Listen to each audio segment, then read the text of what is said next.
All right, so the central bank has decided to cut the key interest rate by 10 basis points. They're worried about growth.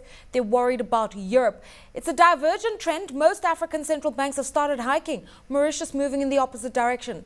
Are their concerns valid? I think that the concerns are valid in a sense. Understand that the 10 bips cut is really not a big cut. And basically, what the comments of the MPC have cited is that basically Europe, the European debt crisis, Europe may enter a double dip. They're concerned about that. Mauritius is an economy that depends a lot on Europe. The U.S. fiscal crisis is something to mention as well, and the subpar growth you're seeing in the U.S.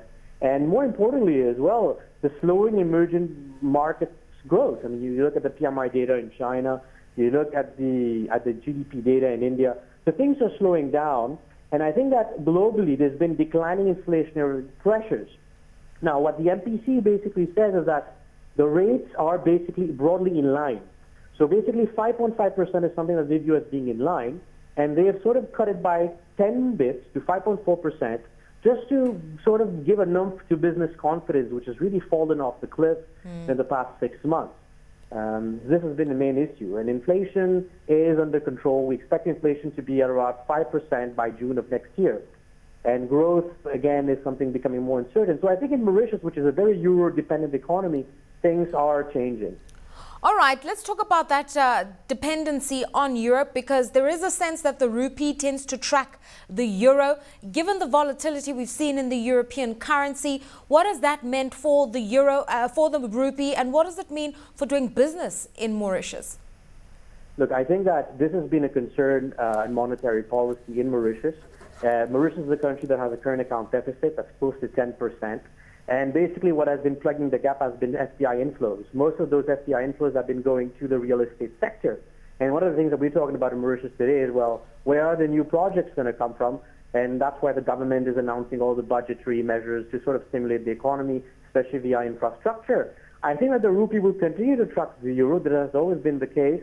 And that's probably why the MPC voted to just cut the repo rate by 10 bips. The differential is very important to be maintained in Mauritius. And this is sort of the cost-benefit analysis that's done. If you look at what has happened in Kenya or in various other, we look at the Ghanaian cedi, I mean, things can get volatile very quickly. And Mauritius has the weak fundamentals on the export front. So you don't want to cut the repo rate too quickly. Okay, now you did say that in general, domestic inflation will remain consistent, but the central bank is concerned about imported inflation. What are the key risks? Look, the key risks for imported inflation are that commodity prices pick up, and that's really that could only happen in a swing economy if we really see a lot of printing of money. Now, I think that the judgment of the Bank of Mauritius is correct, that the imported inflation is on the decline and in Mauritius, and that inflation expectations are well anchored. If you look at the volatility of the yield curve in Mauritius, it's much more stable than, say, Nigeria or Kenya. So I think that what the central bank wants to do is keep policies around where they are. Recall as well that the savings rate on your deposits that you have would be at 125 basis points below the repo, within the corridor, the lower band of the corridor. So in effect, if you look at their forecasted inflation next year at 5%, real interest rates are negative. So monetary policy is already accommodative. And finally, growth reforecast at 4.1% this year, 4% next year. It's not expected to be buoyant. What are your views, and what broader bearing is that going to have? Because the central bank is also acting with a tacit growth mandate to try to stimulate a little bit more activity. Look, I mean, business confidence has been quite low. The balance sheet of some companies are quite weak, especially in the hotel industry.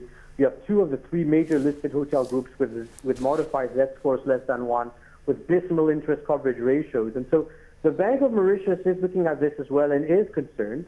I think that growth next year, it will be very difficult to get it above 4%. I think that's a bit optimistic. I'm looking at growth at around 3.5%, and there's downside risk to this outlook. So I think if you look at potential output in Mauritius, normally it's about 4.2 to 4.4%. And so the output gap will be open. So I think that, monetary policy may be eased by as we get later next year. But I think right now they're still trying to smooth it in because of the rupee.